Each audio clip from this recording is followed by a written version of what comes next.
नमस्कार दोस्तों, मैं मुकेश आप सभी का स्वागत करता हूं। दोस्तों, आज मैं आप सबको टेंस यानी कि काल का तीसरा प्रकार होता है फ्यूचर टेंस, जिसको हिंदी में कहते हैं भविष्य काल। आज मैं इसी का दूसरा प्रकार बताऊंगा। इसका दूसरा प्रकार होता है फ्यूचर कंटिन्यूअस टेंस। इसको दो और अलग नाम से जाना जाता है। इसका दूसरा नाम है फ्यूचर इम्परफेक्ट टेंस और इसका एक और नाम है फ्यूचर प्रोग्रेसिव टेंस। ये तीनों का मतलब एक ही होता है। समझ में आ गया? तो देखिए, फ्यूचर कंटिन्यूअस टेंस किसे कहेंगे, आखिर इसका पहचान क्या है। जो सेंटेंस दिया रहेगा वो हम कैसे पहचानेंगे यह जो वाक्य है, जो सेंटेंस है, यह किस टेंस का है।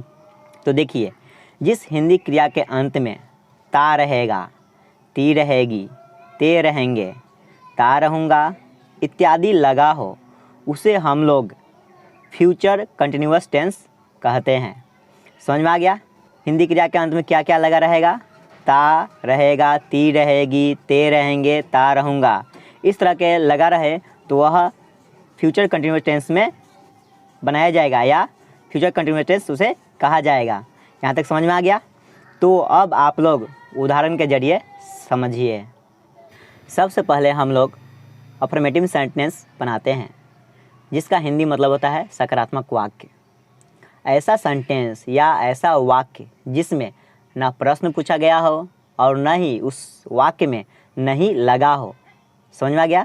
तो अब आप लोग उदाहरण देखिए। 1 नंबर में है मैं लिखता रहूँगा। 2 नंबर तुम लोग पढ़ते रहोगे। 3 नंबर सीता रोती रहेगी। 4 नंबर वे लोग खेलते रहेंगे।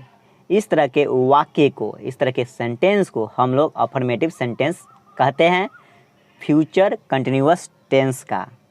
तो देखिए इसका बनावट है सब्जेक्ट प्लस सेल या विल, दोनों में से कोई एक सब्जेक्ट के अनुसार लगाएंगे, प्लस बी प्लस V4 यानी कि वर्ब का चौथा रूप प्लस ऑब्जेक्ट। समझ में आ गया? तो देखिए यहाँ पर समझ लेते हैं कि सेल का प्रयोग कहाँ करेंगे। तो सेल का प्रयोग आई वी के साथ करेंगे। सेल का प्रयोग केवल हम आई और वी के साथ करेंगे। बिल का प्रयोग ही, सी, इट, यू, दे, नेम यानी कि नाम, सिंगुलर एंड प्लूरल सब्जेक्ट के साथ। समझ में आ गया? बिल का प्रयोग कहाँ कहाँ करेंगे। अब ऊपर दिए गए उदाहरण के ट्रांसलेशन के जरिए समझिए। 1 नंबर में है मैं लिखता रहूँगा, तो इसका अंग्रेजी बनेगा आई शैल बी राइटिंग। राइट मतलब लिखना होता है और यहाँ पर हमको लगाना है V4, तो राइट का V4 होता है राइटिंग। आ गया समझ में? अब 2 नंबर देखते हैं। 2 नंबर है तुम लोग पढ़ते रहोगे, तो इसका अंग्रेजी बनेगा you will be reading. 3 number है सीता रोती रहेगी, तो इसका अंग्रेजी बनेगा सीता विल बी बीपिंग। हो गया? और 4 नंबर है वे लोग खेलते रहेंगे, तो इसका अंग्रेजी बनेगा दे विल बी प्लेइंग। समझ में आ गया? तो इसके बाद नेगेटिव सेंटेंस बनाया जाता है। तो अब आप लोग देखिए नेगेटिव सेंटेंस का हिंदी होता है नकारात्मक वाक्य। ऐसा वाक्य जिसमें नहीं लगा हो, उस तरह के वाक्य को हम लोग बोलते हैं नेगेटिव सेंटेंस। अब आप लोग उदाहरण के जरिए समझिए। 1 नंबर में है मैं नहीं लिखता रहूँगा। 2 नंबर तुम लोग नहीं पढ़ते रहोगे। सीता नहीं रोती रहेगी। 4 नंबर वे लोग नहीं खेलते रहेंगे। तो इस तरह के वाक्य को हम लोग बोलते हैं फ्यूचर कंटिन्यूअस टेंस का नेगेटिव सेंटेंस। समझ में आ गया? तो देखिए इसका बनावट होता है subject plus shall oblique will plus not plus be plus verb 4 यानी कि V4 प्लस ऑब्जेक्ट। इसी के सहारे हम लोग नेगेटिव सेंटेंस को अंग्रेजी में बनाते हैं। तो देखिए फर्स्ट नंबर एग्जांपल है मैं नहीं लिखता रहूँगा, तो इसका अंग्रेजी बनेगा आई शैल नॉट बी राइटिंग। समझ में आ गया? 2 नंबर तुम लोग नहीं पढ़ते रहोगे, तो इसका अंग्रेजी बनेगा you will not be reading. हो गया? 3 नंबर सीता नहीं रोती रहेगी, तो इसका अंग्रेजी बनेगा Sita will not be weeping.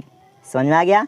और 4 नंबर है वे लोग नहीं खेलते रहेंगे, तो इसका अंग्रेजी बनेगा they will not be playing. समझ में आ गया। तो इस तरह के वाक्य को हम लोग बोलते हैं फ्यूचर कंटिन्यूअस टेंस का नेगेटिव सेंटेंस। तो इसके बाद हम लोग बनाते हैं इंट्रोगेटिव सेंटेंस। तो अब आप लोग देखिए इंट्रोगेटिव सेंटेंस। इंट्रोगेटिव सेंटेंस जिसका हिंदी होता है प्रश्नवाचक वाक्य। ऐसा वाक्य जिसकी शुरुआत में क्या लगा हो, उस तरह के वाक्य को हम लोग बोलते हैं इंट्रोगेटिव सेंटेंस, यानी कि प्रश्नवाचक वाक्य। समझ में आ गया। तो देखिए अब उदाहरण के जरिए समझिए। तो फर्स्ट नंबर उदाहरण है क्या मैं लिखता रहूँगा।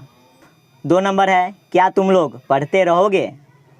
और 3 नंबर है क्या सीता रोती रहेगी। 4 नंबर है क्या वे लोग खेलते रहेंगे। तो इस तरह के वाक्य को हम लोग फ्यूचर कंटिन्यूअस टेंस का इंट्रोगेटिव सेंटेंस कहते हैं। तो अब देखिए इसका बनावट। इसका बनावट होता है shall oblique will plus subject plus be plus verb 4 यानी कि वर्ब का चौथा रूप V4 plus object plus question mark. इस तरह के वाक्य में आपको हमेशा क्वेश्चन मार्क लगा हुआ मिलेगा। तो अब देखते हैं ऊपर दिए गए उदाहरण के ट्रांसलेशन के जरिए समझते हैं। तो फर्स्ट नंबर है क्या मैं लिखता रहूँगा, तो इसका अंग्रेजी बनेगा शैल आई बी राइटिंग। लास्ट में क्वेश्चन मार्क आपको लगाना है। और 2 नंबर है क्या तुम लोग पढ़ते रहोगे, तो इसका अंग्रेजी बनेगा विल यू बी रीडिंग। आ गया समझ में। तो 3 नंबर है क्या सीता रोती रहेगी, तो इसका अंग्रेजी बनेगा will Sita be weeping. 4 number है क्या वे लोग खेलते रहेंगे, तो इसका अंग्रेजी बनेगा विल दे बी प्लेइंग। तो आपको समझ में आ गया होगा। और इस तरह के वाक्य को हम लोग बोलते हैं इंट्रोगेटिव सेंटेंस। समझ में आ गया। तो अब देखिए इसके आगे बनाया जाता है interrogative negative sentence. Interrogative negative sentence जिसका हिंदी होता है प्रश्नवाचक नकारात्मक वाक्य। ऐसा वाक्य जिसमें स्टार्टिंग में क्या लगा हो और उसी में नहीं भी लगा हो, तो उस तरह के वाक्य को हम लोग बोलते हैं इंट्रोगेटिव नेगेटिव सेंटेंस। तो फर्स्ट नंबर उदाहरण है क्या मैं नहीं लिखता रहूँगा। समझ में आ गया। 2 नंबर क्या तुम लोग नहीं पढ़ते रहोगे। 3 नंबर क्या सीता नहीं रोती रहेगी। 4 नंबर क्या वे लोग नहीं खेलते रहेंगे। तो इस तरह के वाक्य को हम लोग बोलते हैं फ्यूचर कंटिन्यूअस टेंस का इंट्रोगेटिव नेगेटिव सेंटेंस।